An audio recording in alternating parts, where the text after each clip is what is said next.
What is up, guys? Welcome on back to TK's Garage. And Carlos just got done doing a phone call talking about Carlos Tavares at Stellantis. Just got done doing a phone call talking about dealer inventory, where the company's at. Stock took a nosedive today, and we're going to talk about all the things that he said. Roll the intro.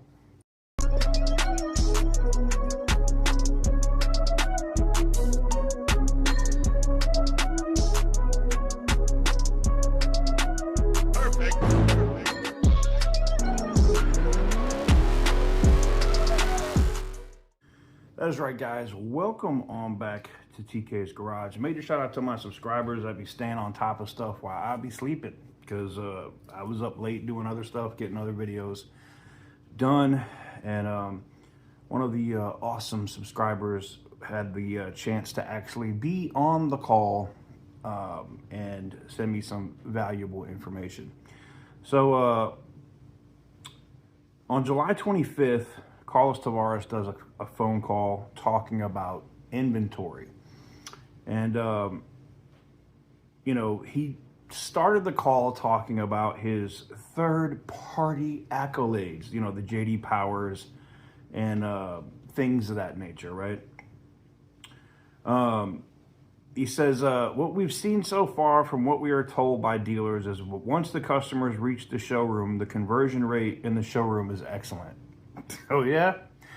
I want my dealers to respond on that one because, yeah, you might have somebody that wants to buy, has good credit, but banks ain't writing notes on these vehicles. They're priced too high. The banks are not willing to accept or take the exposure. I'm sorry. He said by the end of June, we were at 94 days of supply. What? Where? Where was it 94 days of supply? This dude is bold-faced. 94 days? Yeah, try more like 200 and something days of supply. But I digress. Quite similar to our closest U.S. competitor. Wait a minute. I thought Stellantis wasn't a U.S. company. Now, all of a sudden, Stellantis is a U.S. company with a U.S. competitor? He says, we're in the same ballpark of inventory, but it's still too high. He said, second, we really made strong improvements in our inventory in the first half of the year versus the end of the year, the same period last year. You mean you had too much inventory priced way too damn high, right? That's what you mean? Because if that's what you mean, I agree.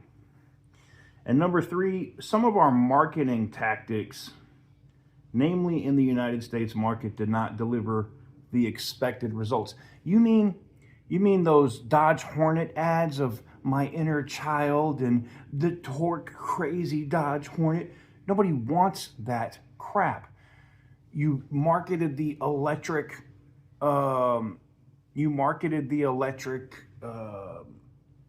the 4xe Wrangler like crazy. Nobody's buying that shit, especially when you have an active notice telling people not to park it in the garage, not to park it near your house. Ugh. He said, Carlos mentioned we're operating a portfolio that's really enduring some temporary product transition gaps. You mean you don't know what the hell to do.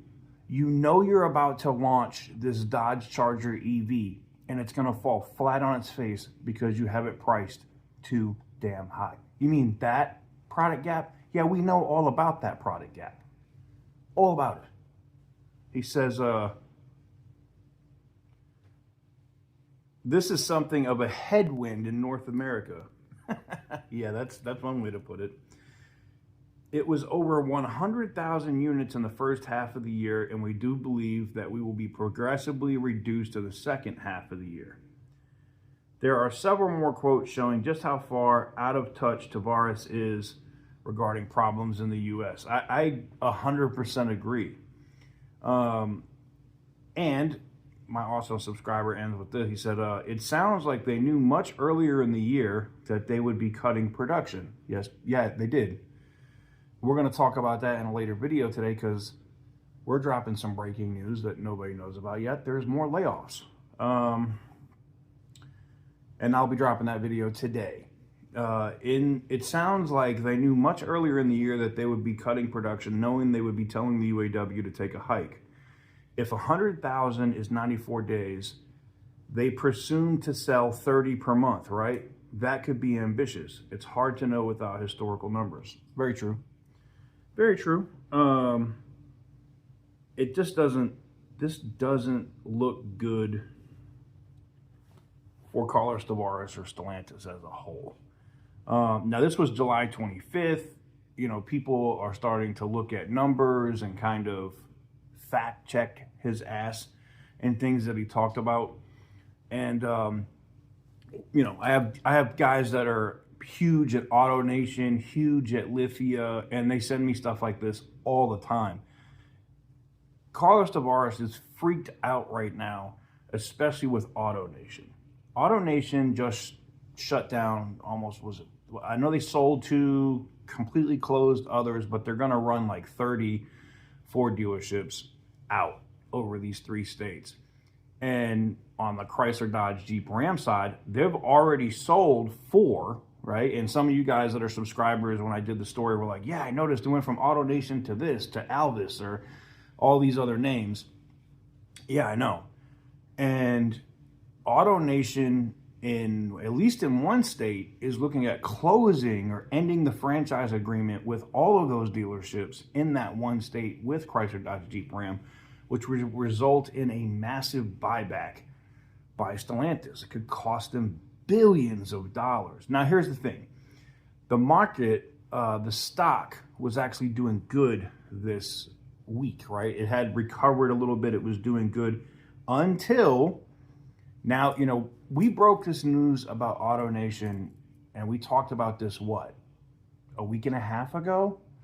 And now, because a couple of other news organizations and stuff are asking the question, and Stellantis doesn't have a comment, what happens today when they ask that question? The stock goes down further. It was down 2.08% today. And since everything's been going left over the last 6 months, the stock is down 42.95%. Let's just call it 43%. Basically, it's a disaster. And it's only going to get worse. Because now, over the weekend, because we're going into Friday, right? Over the weekend, you're going to see the Bloombergs and you're going to see the other financial organizations asking Stellantis how much money are they possibly at with exposure if AutoNation closes these dealerships. Goes the stock price. So, yeah. Anyways, I do have that breaking news video for you guys. Will be the next video later today. It'll be this evening where we're talking about more layoffs that are coming from Stellantis. Now, supposedly they're only supposed to be temporary. Now, we know that they just shut down production for 3 days at multiple facilities. Stellantis says it was due to production issues, but if that was the case, why did you just run massive overtime to catch up? That doesn't add up, okay? It's an oxymoron. What happened was they couldn't pay suppliers, or they kept putting off suppliers on payment, and they will continue to do this. They do this all the time until the suppliers say, we're not shipping until we get paid. So that shuts down production lines. So now that has happened. Parts have now come in. They had overtime shifts, and they pushed hard to try to get back on track, I guess. And what's coming now is, what I'm hearing are more layoffs, and they are temporary, and there's no tag relief either. I'm going to be doing a video on that later this evening. Anyways, let me know what you guys think in the comment section down below. Give the video a big thumbs up if you like what I do. Hit the subscribe button if you haven't already. And as always, stay petty, my friends.